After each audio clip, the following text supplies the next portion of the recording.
What is going on, my peoples? Welcome back to the channel. I hope everyone is doing well today. Thank you so much for joining me today to check out this highly requested video. Boy, I've been enjoying these culture shock videos. You have no idea.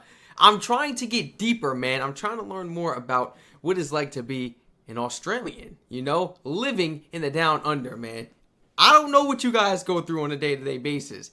Do I want to go through what you go through? I mean, when it comes to animals, no. But when it comes to like foods, the beaches, just the sceneries, everyday life, the Aussie culture, you know, the vibe, the positivity, man, I want to get a feel for it. You see what I'm saying? Let's go ahead and dig deep into this video. Feel free to check out my Twitch and Patreon in the description down below. Let's jump right into this. We got 10 weird Australian culture shocks by our friend. Here we go. Our friend Aussie English, man. He's almost at 300k actually.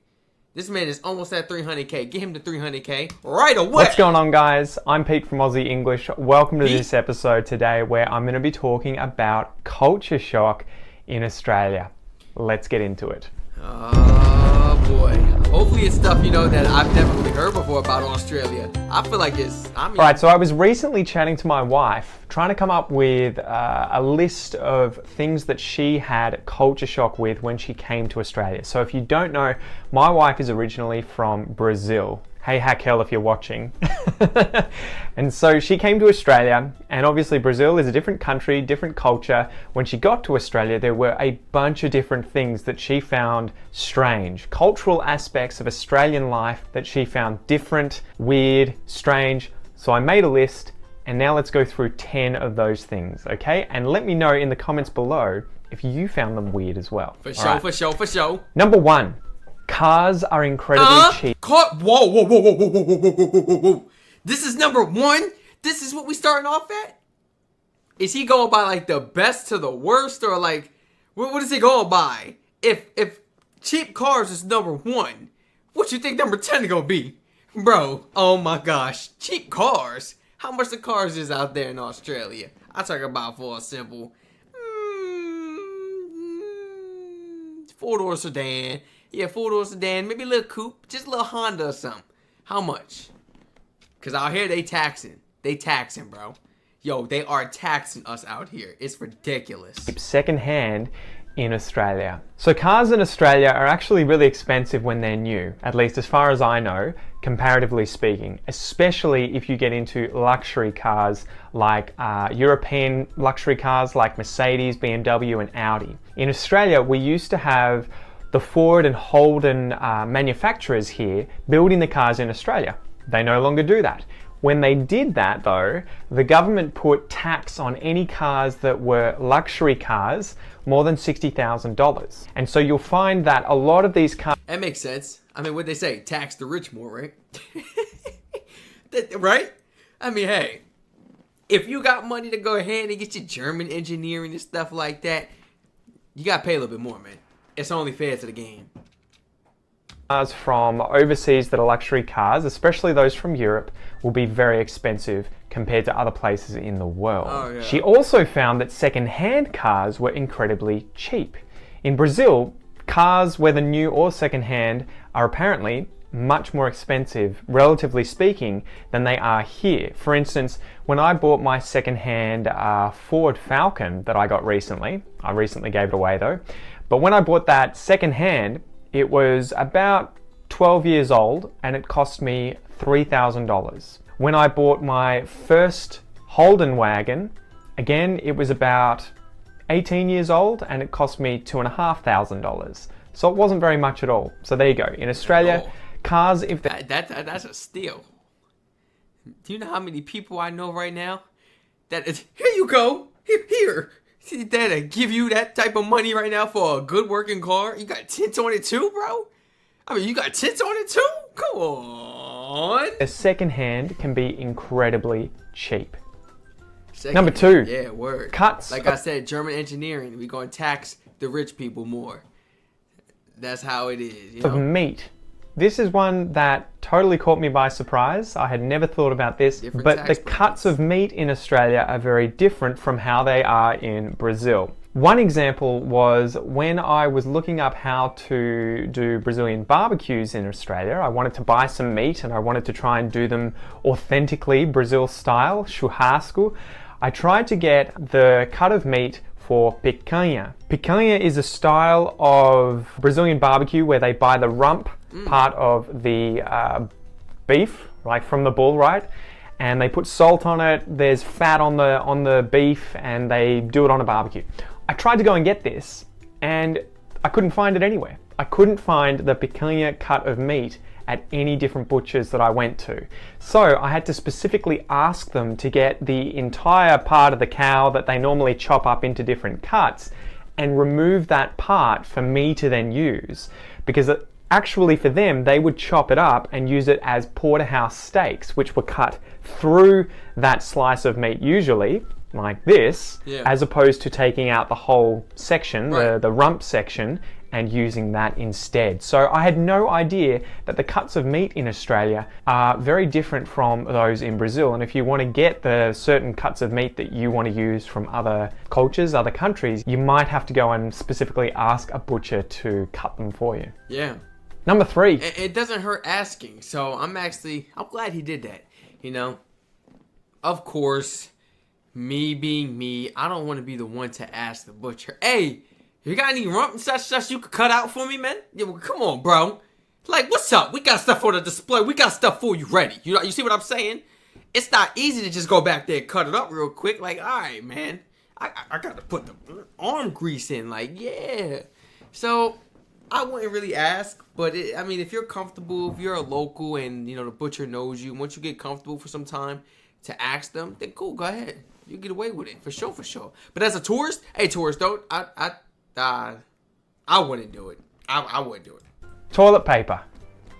Huh? Toilet paper. Was it So I was soft or aware something? that toilet paper isn't a universal thing when I went to Southeast Asia for the first time. I went to Indonesia, where some of the motels and hotels would have toilet paper because I guess they were used to foreigners from the West coming to Indonesia. But a lot of the time they had a hole in the ground and a bucket of water that you would use to wash yourself. Makes sense, but in Australia we use toilet paper. One thing that was shocking to Kel... Wait a minute. He's not gonna show it. Wait a minute. But like, that's so inconvenient though. Like, because I guess they were used to foreigners from the West coming to Indonesia. But a lot of the time they had a hole in the ground and a bucket of water that you would use. yeah, that's really different from what we do over here in America. You know, you learn something new about the world every single day, bro. This is something I have never seen before. Like, you gotta squat down and you gotta, like, clean your behind with what, your hand? You gotta risk, like, contamination, though, guys. Because, like, everybody touching this right here. Say they using both hands. Say, like, you know, what's this right here? Okay, this is so new, guys. This is really new. This is interesting. To wash yourself.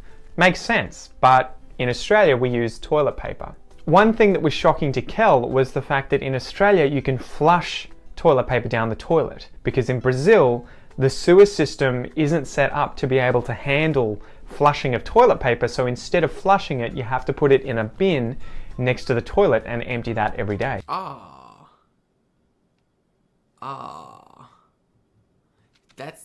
That sucks. I'm not gonna lie. That sucks. That sucks, bro. I mean, it could be worse, but that's like, okay.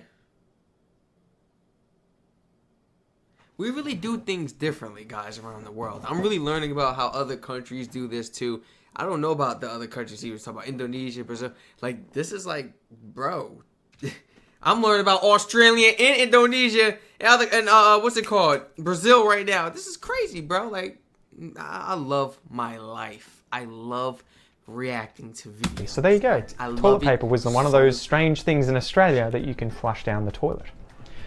Number 4, coffee culture in Australia. Oh yeah, we know. I just did a video on that, guys. Feel free to check out my coffee culture video. Australian coffee versus American coffee. I just posted like the other day. Feel free to go ahead and check it out, man. It's really a lot in there. You know, I didn't think coffee was, you know, you could really go in that depth with coffee. I was like, all right. I thought it was though something simple.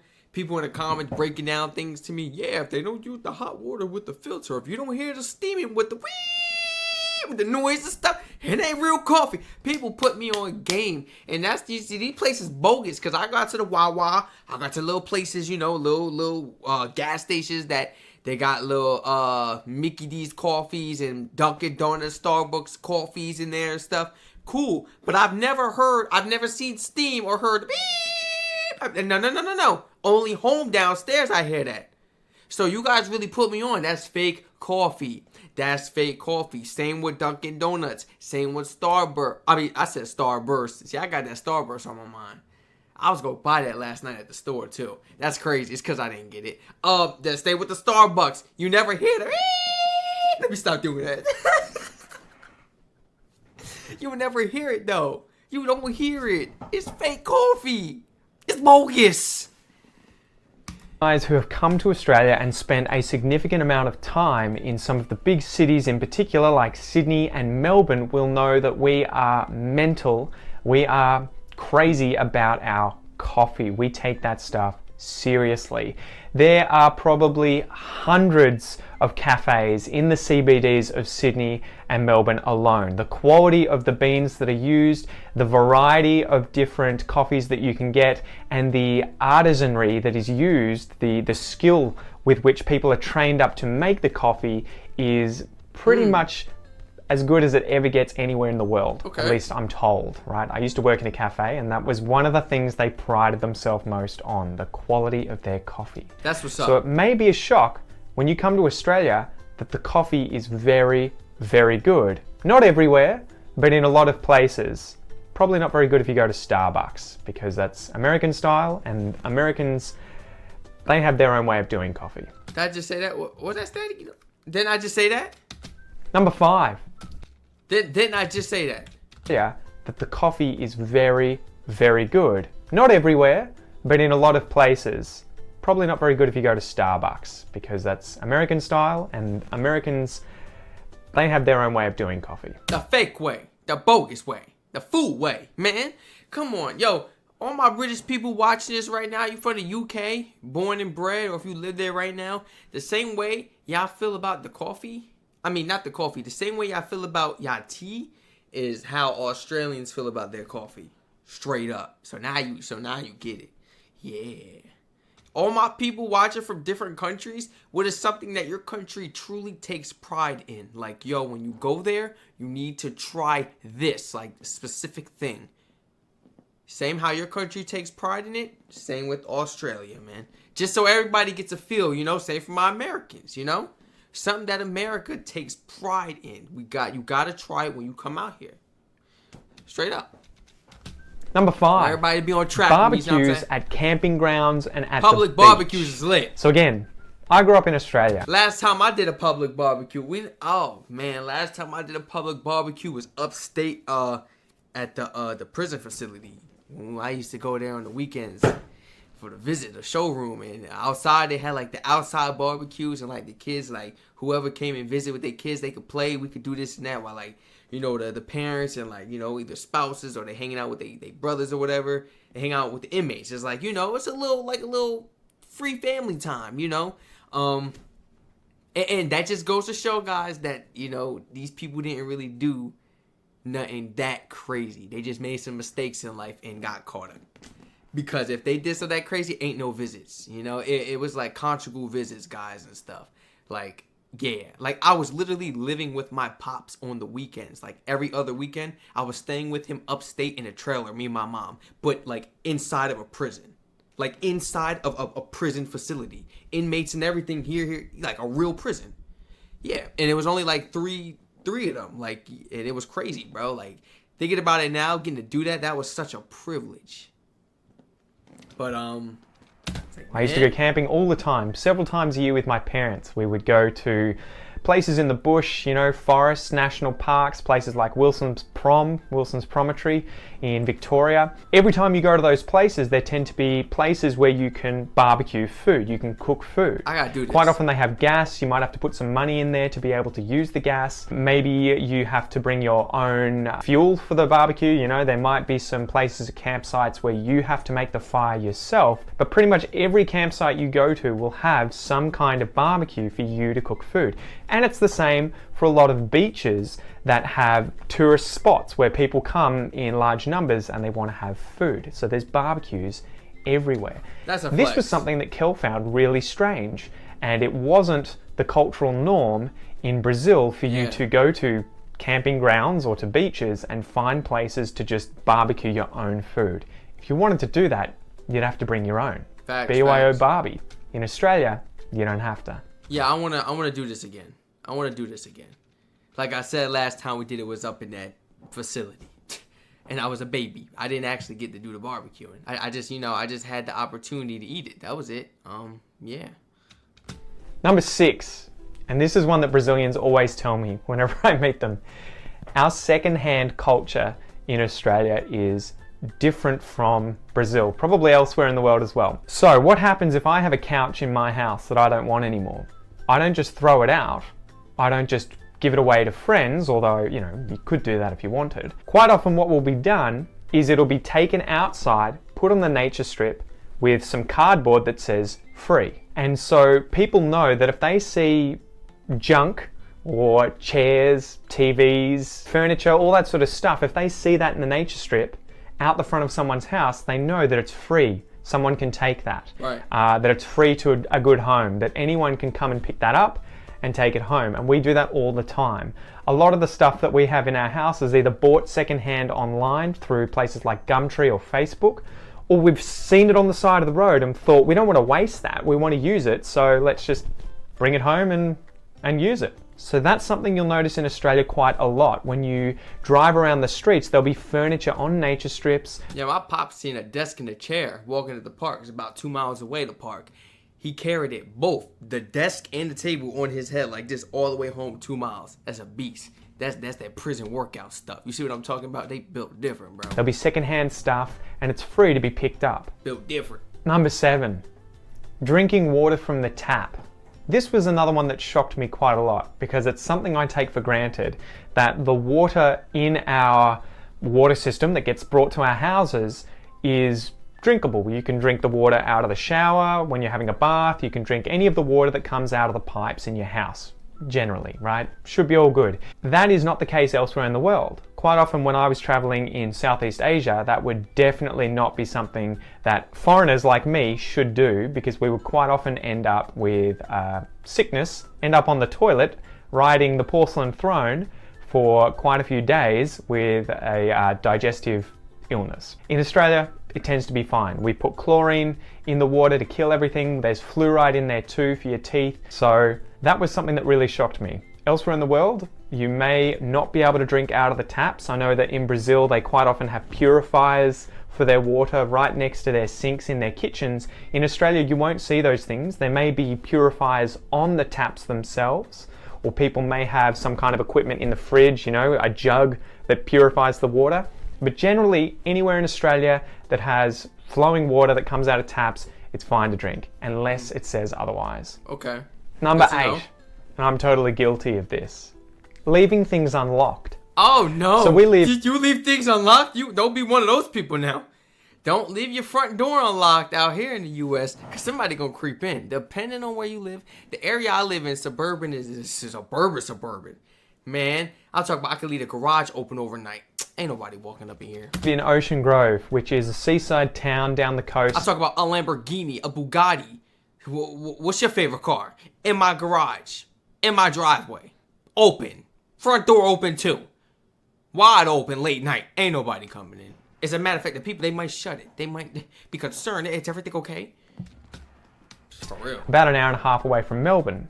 And quite often, I leave the doors unlocked in the house. I leave my car unlocked.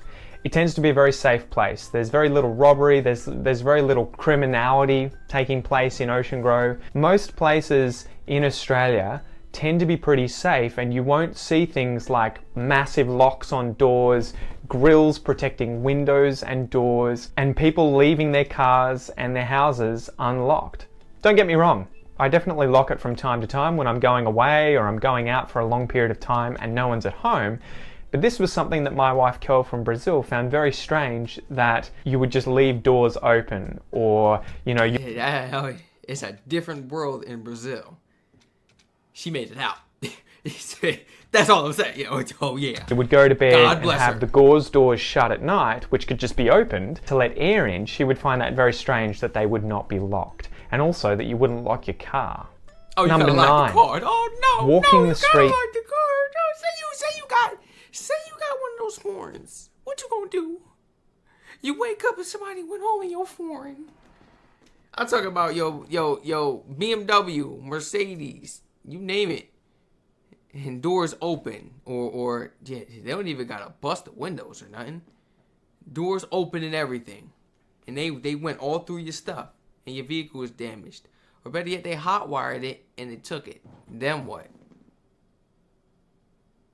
Nah, man, I can't, guys. It's the world I live in. It's why I think like this. It's the world I live in. We live in 2 different worlds. So y'all gotta understand where a brother's coming from. You know what I'm saying? Even if you don't, at least try to understand, like how I do. At least try to understand a brother, bro. And if you don't, come out here, man. Come out here and live here for a month in one of those areas and do it, of course. Don't just, I'm not saying it's all over the U.S. The United States is beautiful. I'm not bashing my country, but there is some areas. We probably got more areas out here than your country, I'm saying. You gotta... At night. So when I met my wife, I was living in Melbourne, in North Melbourne. And quite often, I would be busy during the day studying, and then I would go to the gym, I would go and do jiu-jitsu, I would come home, and at maybe 10 or 11 o'clock at night, I would go for a run, or I'd go for a walk, listen to a podcast, and just walk around the streets. I would walk through some of the parks, like Royal Park or Prince's Park, and I'd be like, it's not a problem. That was a massive no-no for Kel. That was something that she would never, ever, ever do, because in Brazil, it's relatively unsafe to walk around by yourself at night, especially in places like parks where there's no light. So that was something that kind of shocked me as well. I was like, well, it's Australia. It's pretty safe here. You can sort of walk around anywhere and it's, you're fine. Obviously, we have our own fair share of crime, and sometimes... Oh, he's a trainer. I was trying to look. Oh, yeah, he trains. Oh, he trained. Yo, don't mess with him in public, bro. He will beat you down. You better be trained for real. You better have experience for real if you could go out with a dude like this. I was looking too. Sometimes you could tell. Sometimes I could look at your knuckles. Sometimes I could look at like certain features on your face and tell, like your nose here, the bone. Sometimes I could look here. I could look at your eye. I could tell if you've been knotted up somewhere. Like I can tell when a person trains, believe it or not. And let me look at his legs. Let me look at your legs. Then I could definitely tell, bro. Yo, he got cauliflower here. He got it coming in, bro. Like it's forming. Yo, bro, all respect to you. You train for real. Like you train for real. I didn't get to do the kickboxing, MMA type of stuff. I want to do it now. Like, I've been wanting to do that. But I only got experience with boxing, bro. When it comes down to using them legs and that grappling, shout out to you, bro. I'm sorry. I like people, the type but of sports. Usually, you can walk around at night, especially in somewhere like a CBD, a city like Melbourne or Sydney, and you're perfectly safe. So that was something that she found very strange. That was a big culture shock for her when she found out that I would sometimes go for a walk around midnight throughout Melbourne, throughout the parks, with music in my ears or listening to a podcast. Both ears? Nah, he's wilding. For an hour or so, and it was no big deal. But yeah, there you go. Number 10, guys, the very last one for this episode in Australia is that there is very little rubbish or littering in Australia compared to a lot of other countries. Culturally... I like that. And you really get to see a lot of that rubbish in the cities and on our beaches. Like, at our beaches? Come on, guys. We got to do a better job cleaning up. Take your trash with you. There's trash cans all over the beach, bro. This is a big no-no. So I cringe every time I see someone smoking who throws their cigarette butt on the ground, because usually there's a bin within walking distance that they could just put the cigarette out and throw it in the bin. The same with throwing newspapers or any kind of rubbish, bottles, whatever it is, on the ground. That tends to be a very big social no-no. You don't do that. You put it in the trash. We have bins all over the country, in parks, on streets, where you can throw your... I'm a superstitious type of guy. I'd be like, man, let me go ahead and try to litter real quick. I'm going to catch myself. Lord, please forgive me. Nah, I'm not going to do that. I'll be like, karma's gonna... Knowing my luck, bro, it's like my life... It's literally like my life was not meant to be bad, bro. Because anytime I mess up or I do something that I'm not supposed to do, I get hit with karma like right away. And I'll be like, bro, that's not fair. Right away. It's not meant for me. This is my path. This is my path. You know what I'm saying? Education, learning, creating content for my people who's making your days. It's just positivity. That's what life is about, guys. You know what I'm saying? I can't even litter. That's how innocent a brother is. I can't even litter. I can't do it. Even if it's just a little piece of paper, I can't do it.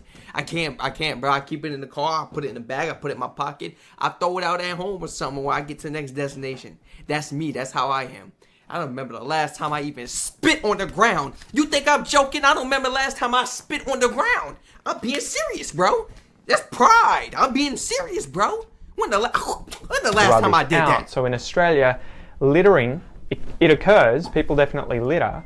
But it is a social no-no. You will quite often be yelled at, or people will say something if you do that in front of people. Smack them upside the head. So that's it for this episode, guys. I hope you enjoyed it. Make sure to let me know down in the comments below if you have another piece of cultural shock, another thing that shocked you about Australian culture when you came here, because I'm sure that I haven't included everything that is I didn't make it there yet, my brother. I didn't make it there yet. But best believe I will, man. If you guys enjoyed this video, checking out 10 weird culture shocks, yes sir, about Australia, the lifestyle you guys are used to on a daily basis. Feel free to like, comment, subscribe, turn all post notifications on. Feel free to educate a brother on whatever you feel the need to down below in the comment section. I don't care if it's off topic. I don't care. Just educate a brother. You know what I'm saying? Share any of your personal experiences when you first moved to Australia. Maybe visit Australia. Better yet, what is it like as an Australian, to live there? Growing up and living there, experiencing. You know what it's like. Come on now. What better person to ask than an Australian? Please let me know in the comments. Feel free to check out the Twitch and Patreon in the description and down below. Feel free to share the video and channel to your friends and family members. We on the road to 10K, baby. We trying to hit that 10K. Stay safe, everyone.